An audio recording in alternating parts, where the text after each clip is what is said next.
Chers amis, je vous propose de nous préparer à la fête des rameaux en approfondissant chaque jour une des 4 lectures de cette grande liturgie.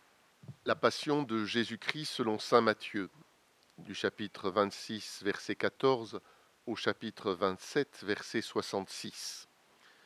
Je ne vais pas ici vous relire le texte intégral de la Passion, mais je vous invite à le faire chez vous, lentement, et en prenant bien conscience de ce qui se passe, comme si vous étiez au plus près de Jésus. Ainsi, vous rentrerez davantage dans son mystère d'humanité et de divinité. Tout commence par un marchandage, celui de Judas. Combien me donnerez-vous si je vous le livre ? C'est bien bas. Et nous, combien de fois avons-nous trahi la confiance du Christ ? C'est au cours de la dernière scène que Judas sort pour faire ce sale travail. Tous les disciples peuvent bien dire « Serait-ce moi ?» Et nous aujourd'hui avec eux, serait-ce moi ? Puis, c'est l'institution de l'Eucharistie. En cette période de jeûne eucharistique, que chacun se prépare du fond de son cœur à recevoir de nouveau le corps du Christ, comme pour sa première communion.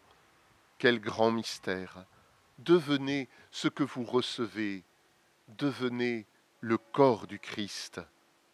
Puis vient la tristesse, l'angoisse, Gethsémani. Oui, le Christ a vécu cela. Veillez et priez. C'est ce que nous sommes invités à faire avec lui et durant les jours qui viennent. Chacun chez soi, mais tous ensemble. Puis viennent l'arrestation, le reniement de Pierre, nos propres reniements, nos peurs, nos mensonges, je ne le connais pas, et le chant du coq qui nous rappelle à la triste réalité, à la vérité de Jésus. Puis le procès devant Pilate, cette façon qui nous est commune de nous laver les mains, de fuir nos responsabilités. Et le silence de Jésus, le silence de la vérité, cette vérité qui ne fait pas de bruit. Face à cela, ceux qui crient « à mort », crucifie-le, qu'il soit crucifié. Puis c'est le chemin de croix. Les paroles essentielles et existentielles de Jésus, son testament, sa fin de vie. Quelles sont nos croix aujourd'hui ? Peut-être nous sommes invités en ces jours à les déposer au pied de la croix du Christ.